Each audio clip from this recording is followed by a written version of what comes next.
kami dari Universitas Wahid Hasyim, dari Fakultas Ekonomi dan Bisnis, Prodi Akuntansi, semester 3 dari kelompok 13. Deskripsi organisasi PT Indosat Ooredoo Hujusin.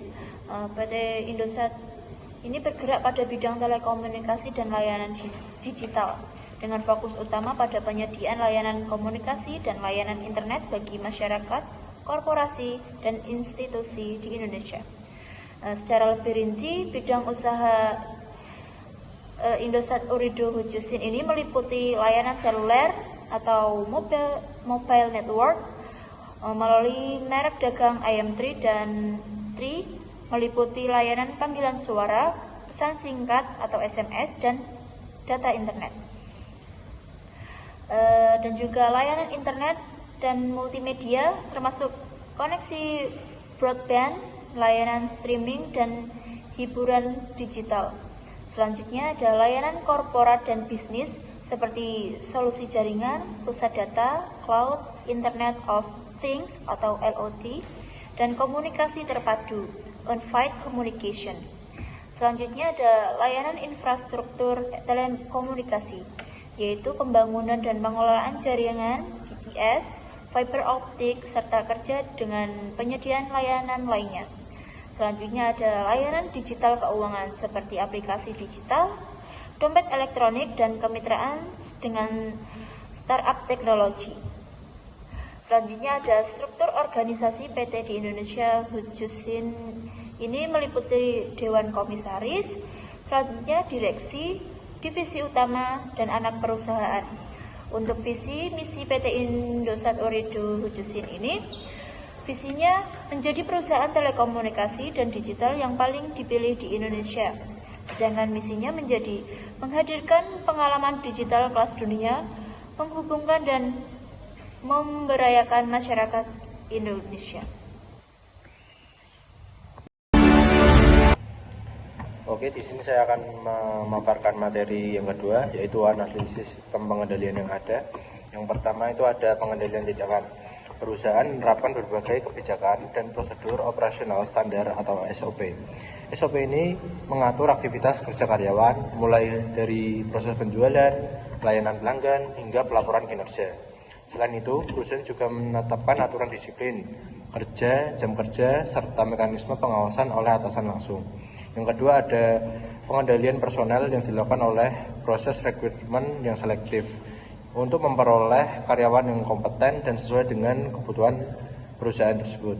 Perusahaan juga menyediakan program pelatihan dan pengembangan untuk meningkatkan skill teknis dan non-teknis para karyawannya. Yang ketiga ada pengendalian budaya, yaitu diterapkan melalui internalisasi nilai-nilai perusahaan seperti integritas, profesionalisme, atau kerjasama tim.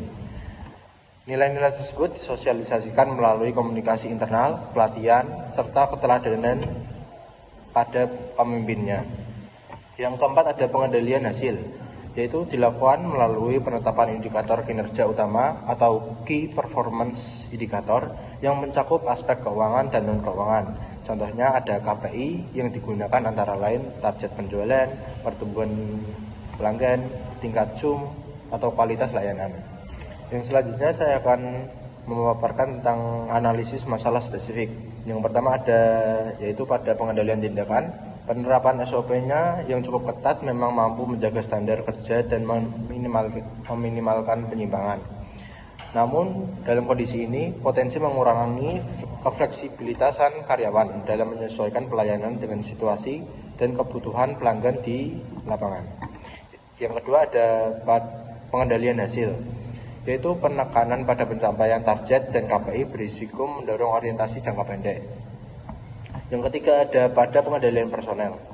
Tantangan utama itu terletak pada konsistensi peningkatan kompetensi karyawan, terutama dalam menghadapi perubahan teknologi dan dinamika industri pada lapangan. Keempat, yaitu ada pada pengendalian budaya. Internalisasi nilai-nilai perusahaan belum tentu selalu berjalan lurus atau optimal di bawah tekanan target yang tinggi. atau persaingan, sehingga berpotensi memunculkan perilaku yang kurang selaras dengan etika dan nilai perusahaan. Oke, selanjutnya saya akan menjelaskan mengenai isu lanjutan dalam sistem pengendalian manajemen di PT Indosat Ooredoo Horizon Cabang Semarang.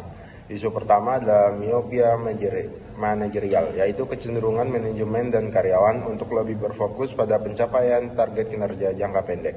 Tekanan target penjualan dan pertumbuhan pelanggan dapat menyebabkan kurangnya perhatian terhadap kualitas layanan, inovasi, serta hubungan jangka panjang dengan pelanggan.